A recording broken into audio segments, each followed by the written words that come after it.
ఒకసారి పెద్దపల్లి రాజన్న అన్న మాట తీసుకుందాం. తెలంగాణ వచ్చిందని సంబరపోదామా, తెరలాయితున్న తెలంగాణను చూసి బాధపడదామా? రాజకీయాలు రాష్ట్రాన్ని కంపు పట్టిస్తున్నాయి, అన్యాయాలు అక్రమాలు దడ పుట్టిస్తున్నాయి, భూ కబ్జాలు సెటిల్మెంట్లు వర్ధిల్లుతున్నాయి, అధికారం కొంతమంది గుప్పిట్లో బందీ అయి పరిపాలన అటకెక్కుతుంది. ఏది ప్రజాపాలన? ఎక్కడ బంగారు తెలంగాణ? దోచుకున్నోడికి దోచుకున్నంత రాష్ట్ర ఖజానా ఖాళీ అవుతుంది, అభివృద్ధి దివాలా తీస్తుంది, అడిగేవాడు లేక నాయకుల అరాచకాలు పెట్టరైపోతున్నాయి. ఓట్లు అమ్ముకున్న వెర్రిజనం ఇప్పుడు ముసలి కన్నీరు కారుస్తున్నారు.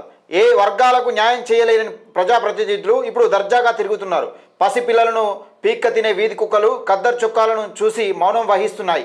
నిజాలు రాసే అక్షరాలు తరాజులో తూకం అవుతున్నాయంటూ పెద్దపల్లి రాజన్న ఒక మాట రాసిండు.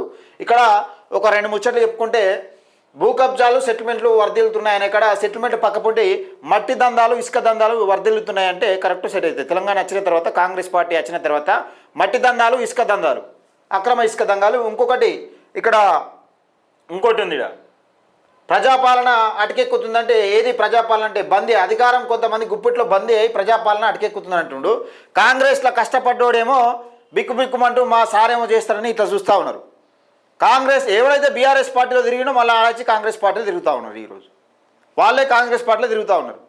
అది ఏం లేదు, మళ్ళీ అన్నున్నోడే ఇల్లునోడే అని ఉంటారు అన్నట్టు. అసలు జెండా మోసి జిందాబాలు కొట్టాడో ఎక్కడ ఉన్నాడో కాంగ్రెస్లో నాకు అర్థం కాని పరిస్థితిలో ఉన్నది. నికార్సైన కార్యకర్తలకు అన్యాయం జరుగుతూ ఉన్నది. ఇది మొత్తానికైతే ఖద్దరు చొక్కాలను చూసి మౌనం వహిస్తున్నాయంటే మనం ఓట్లు అమ్ముకున్నాం. ఇక్కడ ఇంకో వాక్యం కూడా ఉంది, మంచి వాక్యం. ఇక్కడ ఏంటంటే నోట్లకు ఓట్లు అమ్ముకున్న వెర్రిజనం. ఎన్నికల ముంగట మనం దేనికి వేసినాం ఏం కదా అనే విషయం పక్కకు పెడితే, మొన్న చూసిన మున్సిపల్ ఎన్నికలు ఎట్లా జరిగింది? ధన ప్రవాహం ఇట్లా వారింది. మళ్ళీ సర్పంచ్ ఎన్నికలలో కూడా చూసినాం అంతకుముందు ధన ప్రవాహం వారింది. అంత అయిపోయినాక డబ్బులు మేము తీసుకోవాలంటే మేము తీసుకోలే పాడు, కానీ మాకు రాలే అంటే మరి ఎవరు చల్లిరా? అభ్యర్థులందరూ మీద ఊరి మీద ఇట్లా చల్లిరా? పైసలు ఇప్పుడు ఎవరు తీసుకోవాలంటే ఎవరు తీసుకోలే అంటారు. మరి ఎవరు చల్లిరు? ఈ అభ్యర్థులు నిల్చున్న అభ్యర్థుల పైసలన్నీ ఎటుపోయినాయి?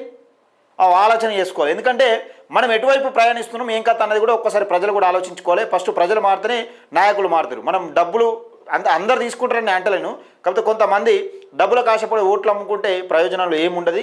మనం మన భవిష్యత్తును అమ్ముకున్నట్టే. ఇది మంచి రాజన్న నేటి మాట.